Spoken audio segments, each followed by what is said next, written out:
Fint.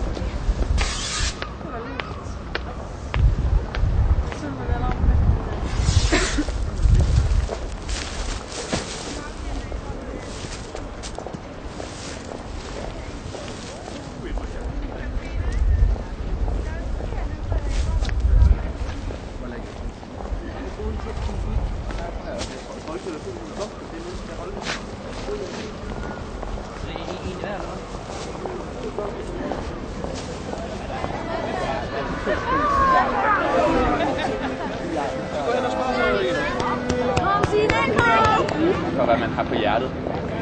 Så må du komme tilbage.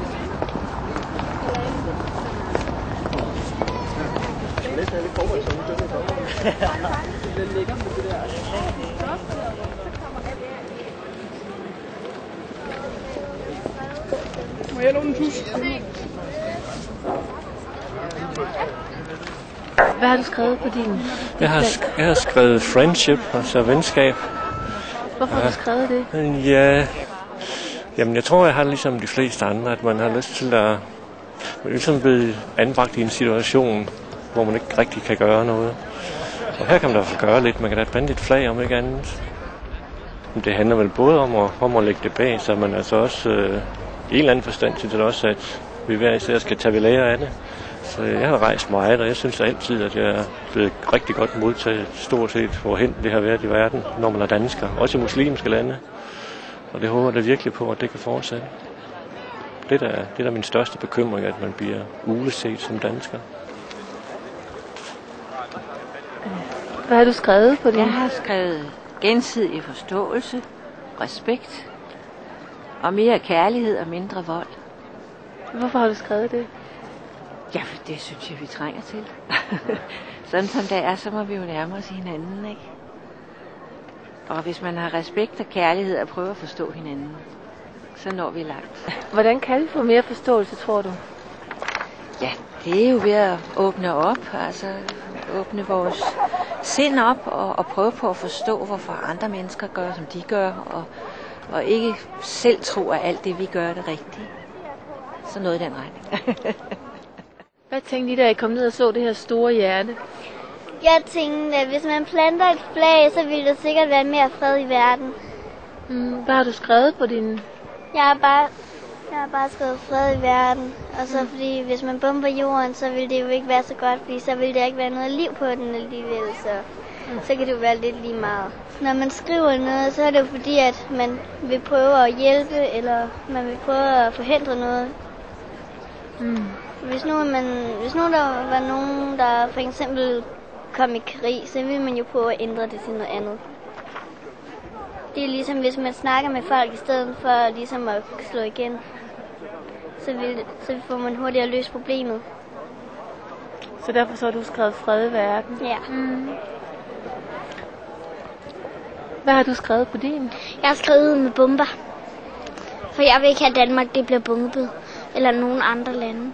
Jeg synes, at bomber, jeg kan ikke lide bomber. Det kan jeg bare ikke. Bare på grund af, at man har været uvenner en dag for eksempel, så behøver man jo ikke lige frem at sige sådan nogle ting om andre. Også selvom man er uvenner, kan man stadigvæk godt være lidt venner. Det er også det samme, når for eksempel, hvis der er nogen, der er rigtig gode venner, så er de ikke samme mening, så siger de, jeg gider ikke lege med dig mere. Og så behøver det jo heller ikke at bombe hinanden. Altså bare for det. Hvad har du skrevet på dit flag? Jeg skrev fred og dialog og gensidig respekt og forsoning har jeg også skrevet. Og jeg føler, at jeg er rigtig træt af, at der blev givet et forkert indtryk af, hvordan danskerne er, fordi danskerne er jo meget tolerante, og det mindste man kan vise, det er, at man virkelig kan komme ud og sige, jamen vi holder også af Danmark, og vi holder også af danskerne, selvom vi er lidt ked af det, Jyllandsposten har skrevet. Men altså, jeg tror, at nogle gange så skal man jo sådan slå fra, og så se, hvad man sådan har i hjertet, og så skrive direkte derindfra, hvordan man føler sådan, hvad er det, man altså udtrykker sig på en helt menneskelig plan, kan man sige. Og det tror jeg også, jeg har gjort det nu her. Hvordan kom de ord til dig? Hvordan fandt du på, at det lige var dem, du skulle skrive?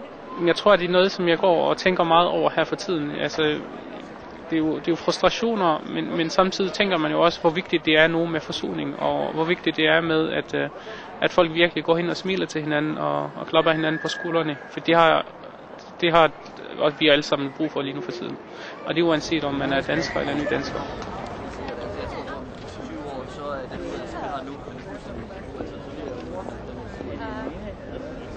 Hvad er det, du skriver? Jeg skriver, husk at meditere eller bade, og husk at tage tid til at elske. Jeg synes, det er en god cocktail. Hvorfor skriver du det? Det er, fordi jeg mediterer en del, og fordi jeg elsker en del med min kæreste. Og jeg synes, de her to ting, de er vej til fred med sig selv, og så at give nogle gode vibrationer ud til den ude af verden.